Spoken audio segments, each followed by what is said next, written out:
I have no idea how 125% on VLC should even be a volume option because I think it just killed my eardrums and everybody else's.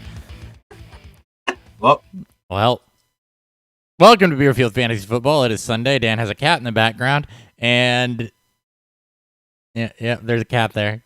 Yep, just got done doing his business. Don't worry about it. Okay. All right. Well, first time we've had a cat shitting on the show. I am your host at Hot BFF, joined by third BFF. Happy Sunday morning. We're here to answer questions and do all that Sunday live streaming stuff. I should really turn off the intro graphic. I got distracted by the loud volume and the cat shitting in the background. Oh, they were so graphic up, so they couldn't even see the cat. I guess that's to keep us from getting monetized, right? You don't want anybody, pooping on camera. Yeah, I think that there might be a viral video that has a market for that. Probably. Not quite as good. 2 cats, 1 litter box. We're not making that a thing. All right, so we'll have questions. We'll have news as always. I started my morning by putting in a really, really stupid prop bet or parlay. So I think the only thing I'm hoping for out of that is that I get to it through at least the noon games with that still intact. Just to make things interesting. And then you can look at like the cash out button and go and just get your heartbeat racing. Right. Should I? I think on that bet, since it's $1 to win 2,800, that it won't take much for me to hit that cash out button. Nope, it will not. So, all right, let's go ahead and get into some news because there's a decent amount of it between, now and Monday. Starting off with the Seahawks and their backfield. Chris Carson, true game time decision. Carlos Hyde is doubtful. Travis Homer, game time decision. He is questionable. Homer and Carson both considered 50-50. They're one of 3 games in the afternoon slot, plus, of course, the 2 night games from Sunday and Monday. So beware of that. DJ Dallas, if Carson doesn't go, stands to see increased workload anyway, and will be essentially the only guy if Homer can't go. So I'd expect one of Carson and Homer to be active, because I don't expect them to just roll with one running back. I don't believe they promoted anybody. I know they signed Alex Collins to the practice squad, but I don't believe they promoted anybody. Yeah, I haven't seen anything anywhere saying that. So I'd expect one of either Homer or Carson to be active. But, obviously, those are 2 very, very different things when you're talking about workload for DJ Dallas. If it's Chris Carson, then, you don't really expect a whole lot out of DJ Dallas. If it's Travis Homer, it's a hot hand approach. Yep. All right, sorry. I am drinking. By the way, today's magical bottle cap of Destiny and/or Doom brought to you by Whole Hogs JP Casper White Stout. So beautiful. Beautiful. You guys have heard me rant and not rant, just give this beer love for the last 3 years. So I probably have some. Yeah, fuck it. I'm gonna be at work till 2 today. So we're bringing on the Coastal Sunshine Fruited Sour. It's a pineapple, orange, banana fruited sour from Humble Forager. They're out of both Rochester, Minnesota, and in Wisconsin. Yeah, I don't have any bottle cap of Destiny with this can. It'd be kind of tough to flip. You could flip the can, I could flip the can, but it might get a little messy. Flippy cup style. All right. So the mini fridge in our hotel last night has made it a bit frosty. Where were you? We were in Bloomington. Nice. We were celebrating our anniversary, and we were doing a little bit more wedding research. Cool. I will be there. We basically drove around, got a new hat, went to White Oak Brewery. Awesome guys. Shout out to them for whatever reason if they're listening. Cool. Yeah. I will be in Bloomington next weekend. Nice. All right, back to the Seahawks. They're also going to be without Shaquille Griffin and Jamal Adams. 49ers expected to do that Deebo Samuel in this game. They did activate Tevin Coleman, so As we look at the shift in the 49ers Seahawks game, I think what that does for this morning, first off, without Deebo Samuel, without Seahawks being down basically 2/4 of their secondary, which is roughly half the way I do math. Yeah, 2/4. That's 2/4. That's what we're Love doing it. today. 2/4. That's where we're at. Remember to reduce. If any kids are listening, Under. I mean, I think every game with Seattle has been a shootout outside of, I think, maybe one. So there should be Jimmy G should be great. And this should be one of the fun prop bets. If you're going to do a same game parlay prop bet, this would be the fun one to do it for. Yeah, it'd be a fun for sure. You also on the 49ers side, their running back core right now is going to be Jerick McKinnon, who was reported earlier in the week is dealing with, quote, tired legs, end quote. Tevin Coleman coming off of IR, and JaMychal Hasty. So Hasty, not a bad flex play this week either in a plus matchup. Yeah, I like, especially if Hasty's going to get any of the cleanup or passing down work. I'm a bigger fan. They're going to try to limit McKinnon again.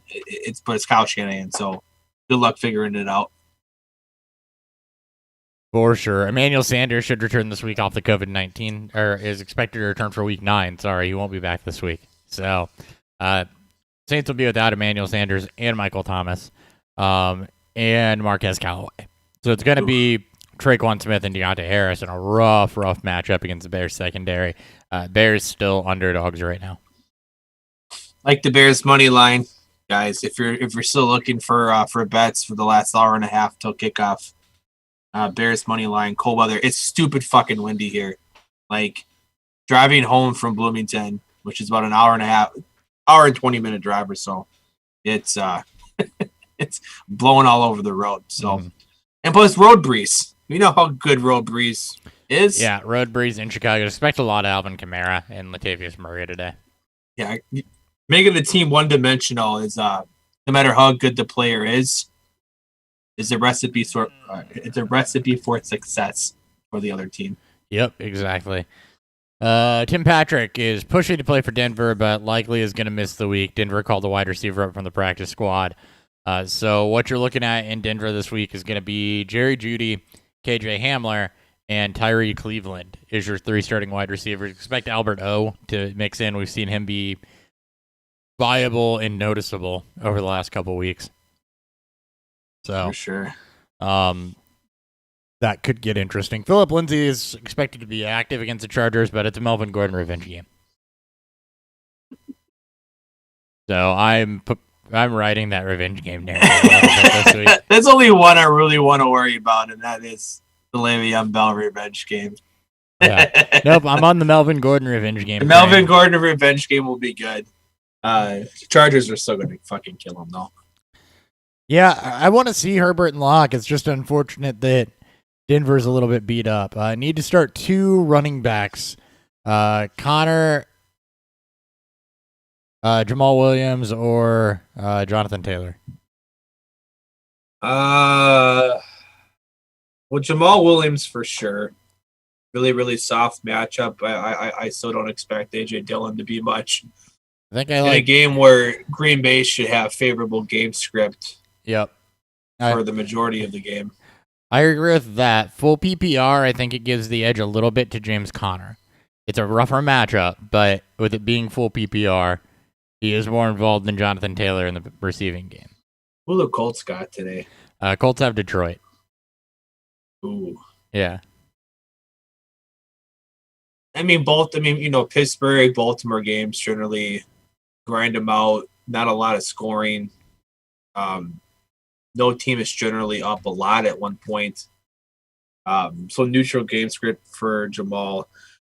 The Colts could be all over the place. Connor. I'd probably lean Connor. I just feel more comfortable. But I really like Taylor. I think this could be Taylor's breakout game. Detroit, while has played up to what we thought their defense has been the last couple weeks, if the Colts are, or anything of what they were, the first 2 games of the year, this could be a huge game for Taylor. But I'm with you. I think I go Connor. Yeah, I'm and Jamal Williams. leaning Connor a bit there with it being full PPR. That's the tiebreaker for I don't me. know that matters to me. I mean, Taylor gets involved in the pass game just as much. It's just if Detroit gets up early for whatever reason, then yeah, I think Taylor does have an off chance of getting game scripted out. But Connor, I mean, they're both. I think Connor is just gonna probably have a better chance to score a touchdown or probably see better game script. Sure. All right. Cowboys activated starting center Joe Looney against for their game against the Eagles. Zach Martin also going to be back. Andy Dalton not cleared, so they are starting Ben DiNucci this week. I took the over on his pass completions. It was only 18.5. Dude, I don't even know if oof. So it's good for Zeke that 2 interior offensive linemen are going to be back. First and foremost, It is. That's the big takeaway from that. Zeke is just the dude.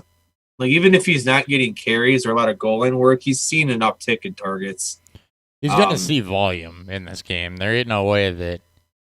Yeah, a check down game, a new quarterback's best friend is a running back that can catch out of the backfield to kind of and Dalton get his rhythm going. And Dalton Schultz.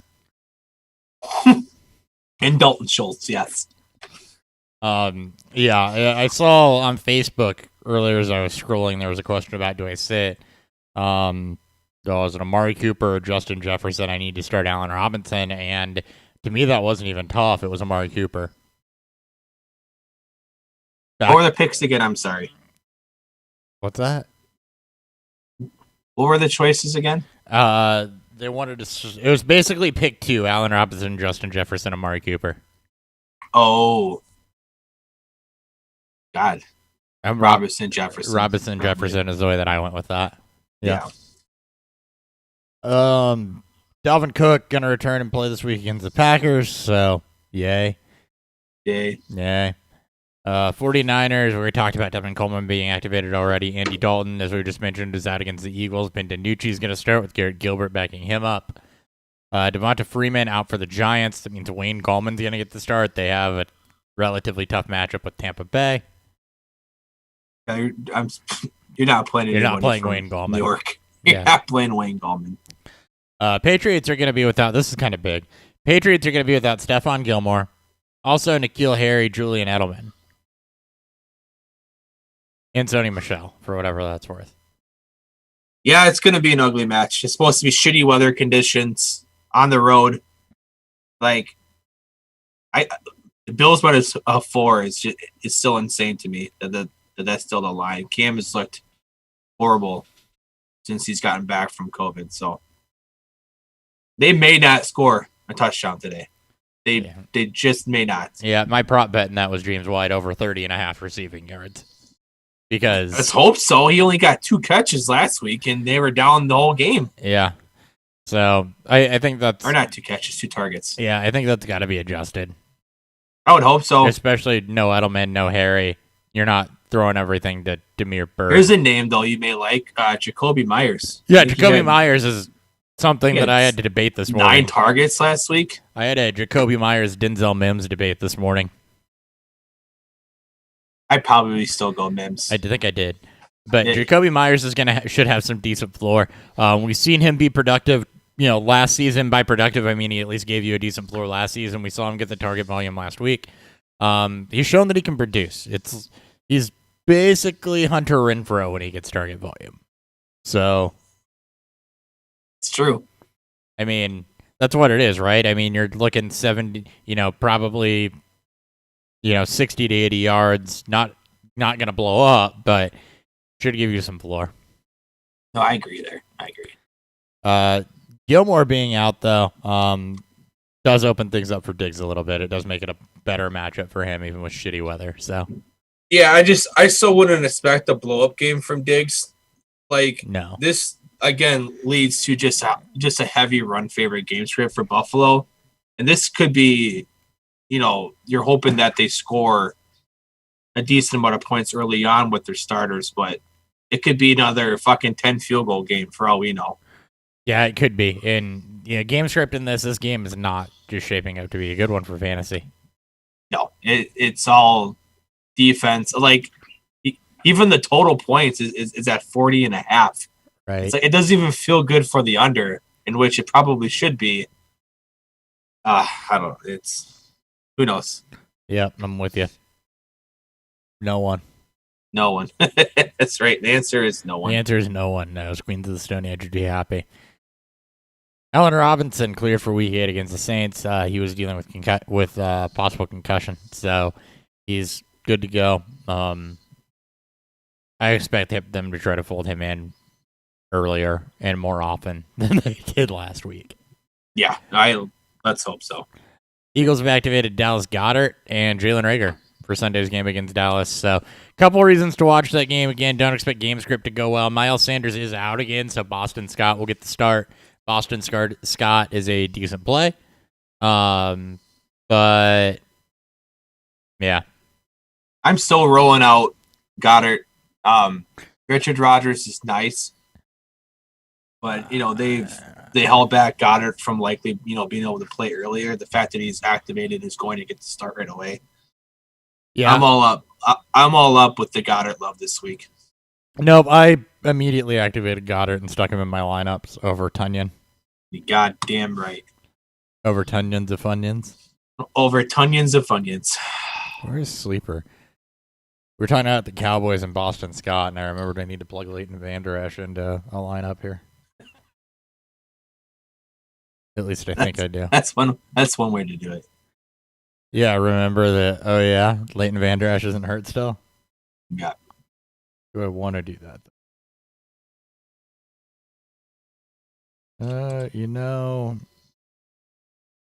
Yeah, I probably do.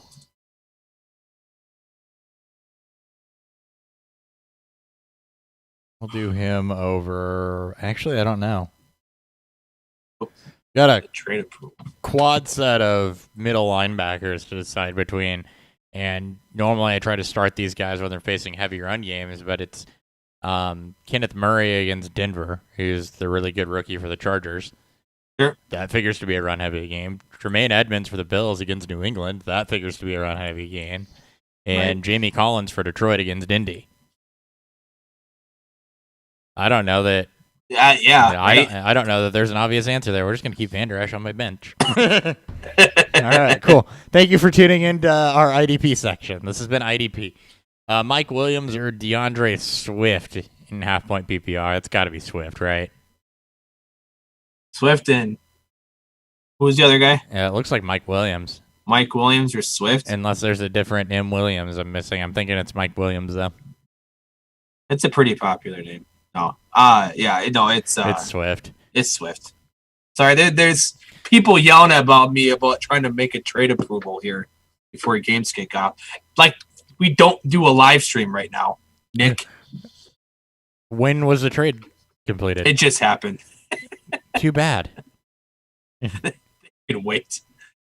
Any more questions? What we got here? Too bad, so sad. No, those have been the only two so far. I do have more news, though. So perfect. Just let's keep Nick news. Waiting, because that seems to be the right thing to do.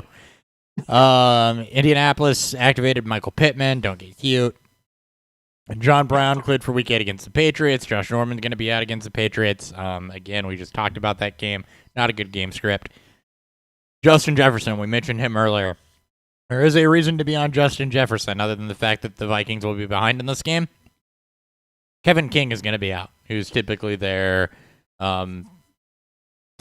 their slot corner, but I'd expect Jair Alexander to shadow Thielen for most of this game. So that should possibly leave Justin Jefferson on the nothing else.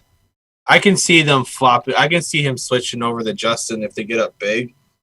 If they start pressing deep, Jefferson's a better deep threat. Mm-hmm.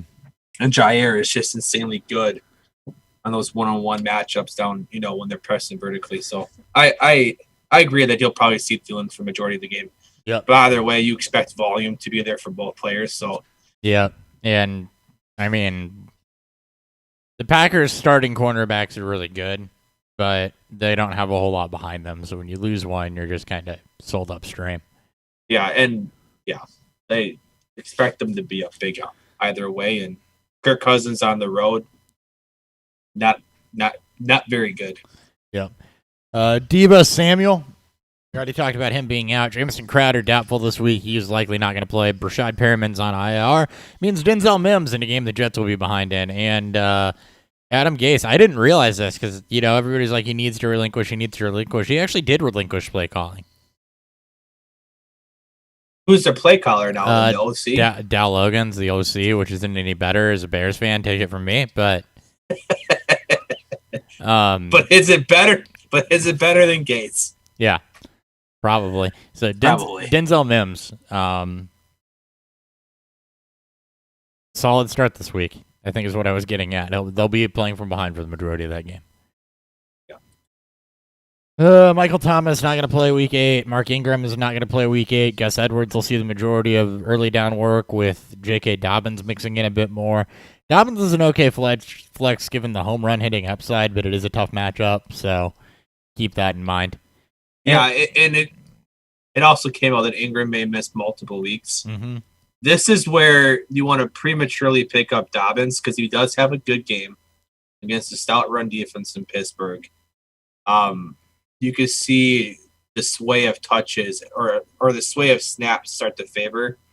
And when a backfield starts to lose its committee approach because their players start to get injured, I can see Baltimore start to lean on the more, upside running back. Gus has been good. He's been efficient, but he's not Dobbins. And I think if this team wants to showcase what the future may look like, you can start to see more Dobbins heavy games if Mark Ingram continues to be out.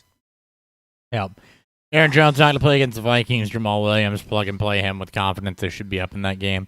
Sammy Watkins out against the Jets. Demarcus Robinson is not somebody I want to plug in this week because I don't think game script's going to dictate a whole lot of passing there. No, for Kansas City. I got him going in one league because I have nothing. I've lost literally everything. And this is a team that's competing, so I'm just praying that that's a yellow before play. It gets bad. I'm praying for first half scoring. He should see the field for the whole game. You just can't expect Mahomes to throw the ball a lot unless somehow, some way, the Jets actually keep the game relatively close by halftime. Austin Hooper out again from his appendicitis deal. So Harrison Bryant is a name to know. Yep. Also like him in DFS. He's cheap. Psst, I played him in DFS. It's my first plugging him in right now. First DFS lineup since week 2. So I generally do cash lineups. Yeah, I just did one. There are a lot of names that I liked this week, like Ayuk and Mims, Jefferson, etc., that made me feel like, I should go ahead and plug this in. Yeah, in my cash, I am going to ride a pseudo Jimmy Garoppolo stack, backing it up with Seattle receivers and have all the running backs I expect to get heavy volume in Kareem Hunt, Gio Bernard, and Derrick Henry. So yep. Some more inactive. Sam Ficken for the Jets if he's your kicker for some reason. He's out. Sergio Castillo is going to kick. Thank you for tuning in to Kicker News. Jamison Crowder, Brashad Perriman, both are officially inactive. For the Lions, Taylor Decker is going to play. He's their left tackle, or a really good left tackle. No surprises there. Desmond Trufant will miss again. Dolphins, Jordan Howard, healthy scratch for the 3rd straight game. I know they're trying to trade him. Trade deadline's on Tuesday.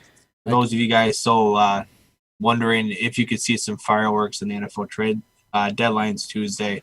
Tuesday is going to be a wild fucking day. I thought it was Thursday. It might be Thursday. Either way, next week's going to be this trade deadline and other things coming up.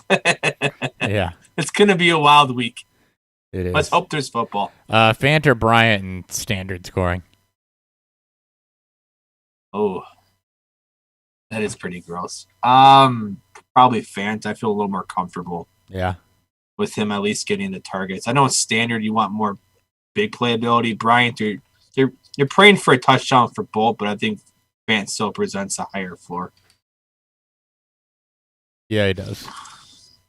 I just like Brian in DFS, Darren, because he's such a cheap. You can get cheap plays with him. They're actually probably similar. Fant's going to see a little bit more target volume is basically what it boils down to. Production-wise, I wouldn't be surprised if Brian outperforms him, but you want volume in fantasy. For the Steelers, Deontay Johnson is active. There we go. Sorry. His name was at the top of the message, but he's active. He's active. So, nobody to note there. For the Vikings, they're down Holton Hill. If that was worth anything, given that defense, I don't think it is. Their secondary or their corners are rolling out, are getting thinner and thinner, and there wasn't much depth to begin with. So, yep. Packers are down David Bakhtiari, Kevin King, as we mentioned, Aaron Jones, as we mentioned earlier on. Bakhtiari, not a surprise. Not a concern, given that the Vikings traded their only good pass rusher. For the Bills, no surprises here either. Josh Norman, Cody Ford still missing time. So easy peasy. Continuing for the Chiefs, Sammy Watkins, we already mentioned. Right tackle Mitchell Schwartz is out. Nothing there. Tyler Higbee is active for Week 8. There was some concern about him missing a second straight game due to a hand injury. He will not. He is going to play. So, for whatever that's worth. If you're playing Everett, I guess don't play Everett. Yeah, don't play either of them. Yeah. Remember when Tyler Higbee was a high-round draft pick? I remember when people reached on him in like the 6th, 7th round. Oh, yeah. Sorry, guys. Mo Alley Cox is back, so expect him to cut into Trey Burton's load a little bit. Bengals guard Michael Jordan. I'm only putting this in here because his name is Michael Jordan. Michael Jordan is inactive today. Yeah. I had to make sure I was actually giving the right news there, even though I was just making a play. Patriots.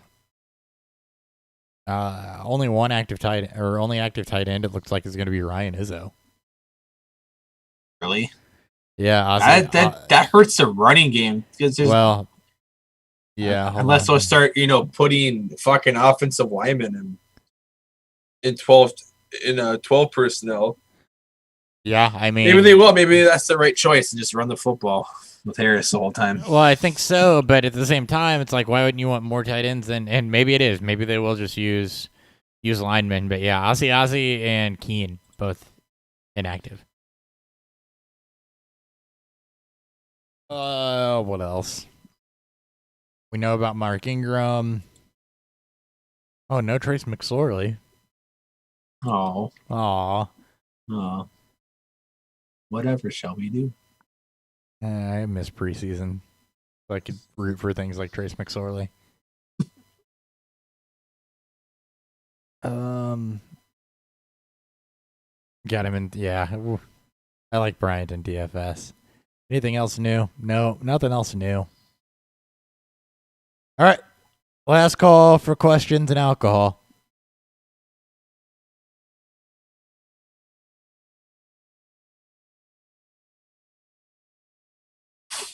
I'll just chug this beer down. It drinks so easy. I know, Dan. That's why I popped out the Coastal Sunshine. Low APV and it drinks delicious. 6% on this, but yeah, picked up some Wild Turkey Rare Breed. Yeah, Rare Breed is highly underrated. I picked up the Rare Breed Rye the other day as well. Both very, very good though. At a really, really good price. So yeah, Wild Turkey stuff in general is typically in the bourbon world a little bit underrated. Oh, Dan, did I tell you I did a bottle count the other day? No. 85. That's just bourbon. It doesn't count rum, vodka, just bourbon and Tennessee whiskey and scotch. Yikes. Does not count anything else. Rum, vodka, any other spirits. Just bourbon and Tennessee whiskey.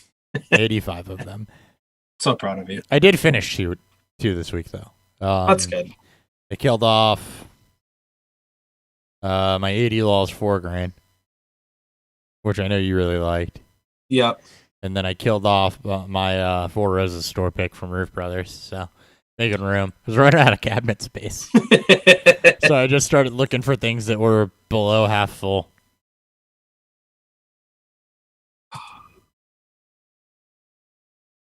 But yeah, I've got like 3 more things on the way. Paul Honor Oktoberfest. There you go. You get the Feist beer or the Marzen.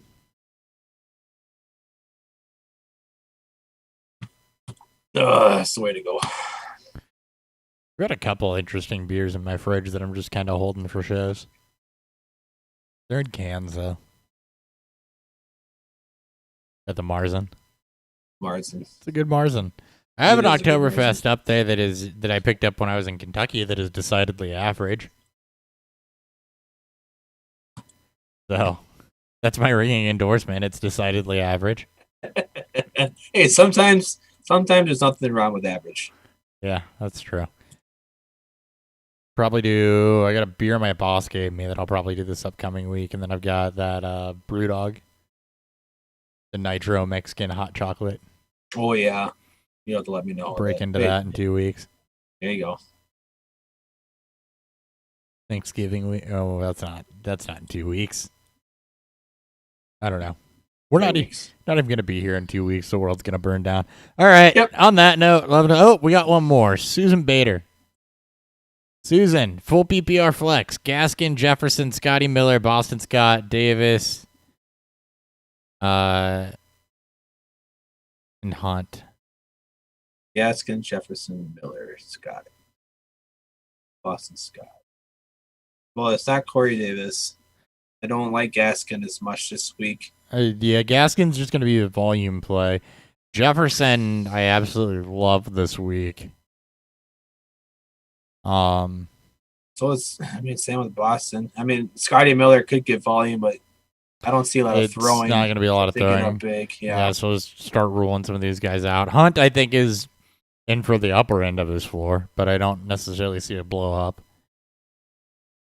Scotty Davis hurt and Hunt.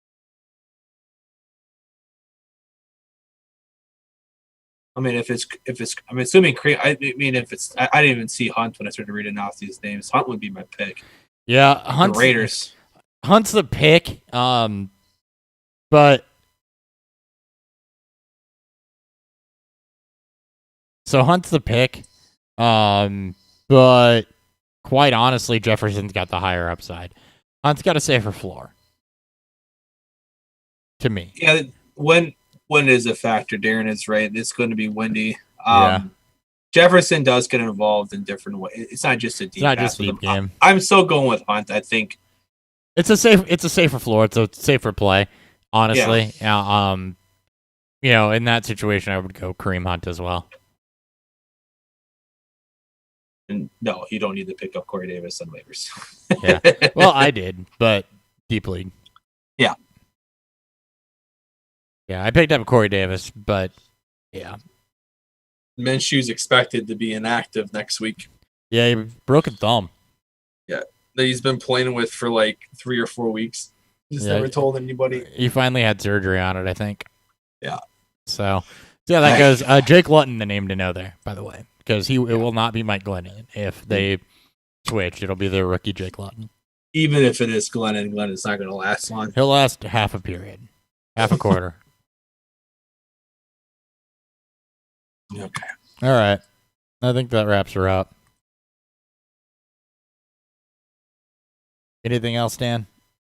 No, I think that's it. Do one more Roto World refresh now that we're past the 11 o'clock hour here. See if anything else popped up. Raiders and actives came in. And the things you need to know there are right tackle Trent Brown. Brian Edwards is inactive again as well. So Nelson Aguilar lives to fight another day. Yikes. I'm happy about that. I know. Don't hate on Nelly.